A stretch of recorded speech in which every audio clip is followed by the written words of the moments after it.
جس چھاؤں میں عزت نہ ہو اس چھاؤں سے دھوپ اچھی۔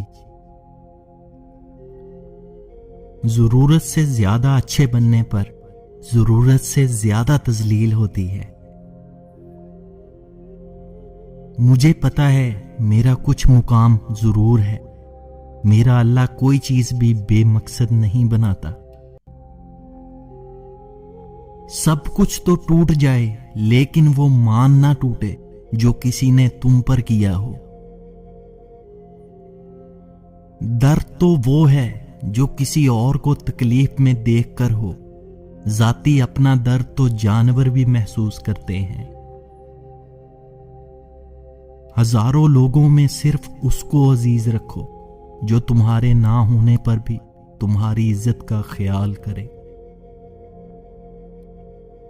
کچھ مصیبتیں اور تکالیف ایسی ہوتی ہیں جن کے اختتام پر احساس ہوتا ہے کہ یہ زحمت نہیں رحمت تھیں۔ پرانے تلخ تجربے نئی تعمیر کی بنیاد ہوتے ہیں۔ جیسے جیسے خواہشات انسان کے قریب آتی جاتی ہیں ویسے ہی وہ انسانوں سے دور ہوتا جاتا ہے۔ اللہ پاک نے آپ کی منزل آپ کے وہم و گمان سے بھی زیادہ اچھی رکھی ہے۔ بس اللہ پاک پر یقین رکھا کرو، وہ آپ کو ہر مشکل میں تھامے گا۔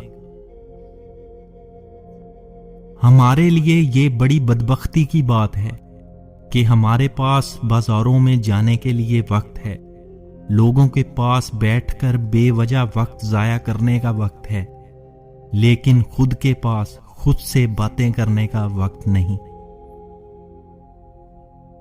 بہترین انسان ہمیشہ مسائل کو حل کرنے میں لگا رہتا ہے اور بدترین انسان ہمیشہ مسائل پیدا کرنے میں۔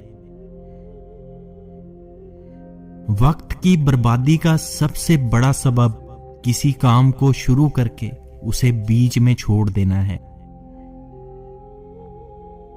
ٹھیک معنوں میں آپ کا دشمن تو وہ ہے جس کی وجہ سے آپ کو نقصان پہنچے، بے شک وہ آپ کے خلاف ہو یا آپ کے ساتھ۔ ہمارے اپنے جسم سے بچھو اور سانپ لٹک رہے ہیں اور ہم لوگوں کی مکھیاں اڑانے کی فکر میں رہتے ہیں۔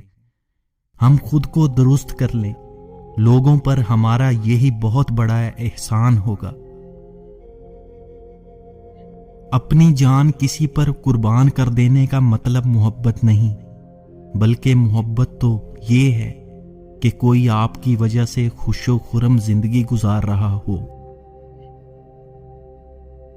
عورت ہمیشہ اس مرد کو چاہتی ہے جو اس کو خوشیاں دینے کے لیے کوشش میں لگا رہے۔